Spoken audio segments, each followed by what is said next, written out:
Il fallait une bonne dose de courage et de curiosité pour s'aventurer ce samedi dans les rues de Saint-Julien-en-Born. En marge de son raid multisport, l'Office de tourisme Côte-Land Nature organisait une chasse au trésor à ciel ouvert. Malgré une pluie tenace, les participants carte en main ont arpenté le village, dénichant les indices nécessaires pour déverrouiller le coffre au trésor.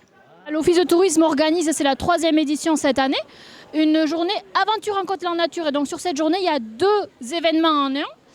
Le raid multisport pour les sportifs et cette année, c'est une chasse au trésor pour les tout publics. Voilà.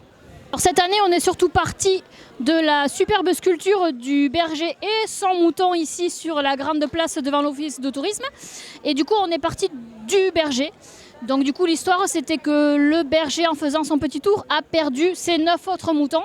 Et donc, il fallait les retrouver sur le village. Donc, on a cherché en effet des points dans le village d'intérêt où on aurait pu placer ces moutons et donc où les gens passaient.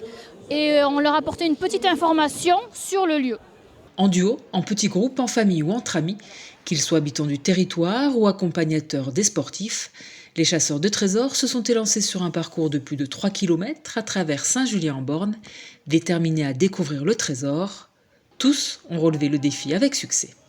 Ça s'est bien passé, cette chasse au trésor, une petite balade de 3 km dans la ville, avec des petites questions simples mais amusantes pour les familles et les enfants. On a fait la chasse au trésor et ensuite on est allé faire une exposition numérique. C'était bien et difficile et on était mouillés.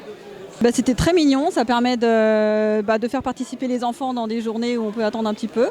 La prochaine fois on prendra léger ça, comme ça on aura les pieds moins mouillés. Malgré la pluie, on a osé partir à l'aventure, à la chasse au trésor.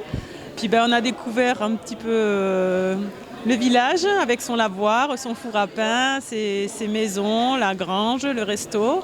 Et c'était très sympa. On a trouvé tous les moutons et voilà, on a réussi à ouvrir la petite boîte et avoir les 2 pins en récompense. Mission accomplie pour les chasseurs de trésors de Saint-Julien-en-Born. Rendez-vous l'an prochain pour la 4e édition d'Aventure en Côte-Land Nature, dans un autre village du territoire, avec un nouveau décor et un nouveau défi, mais toujours le même esprit de découverte.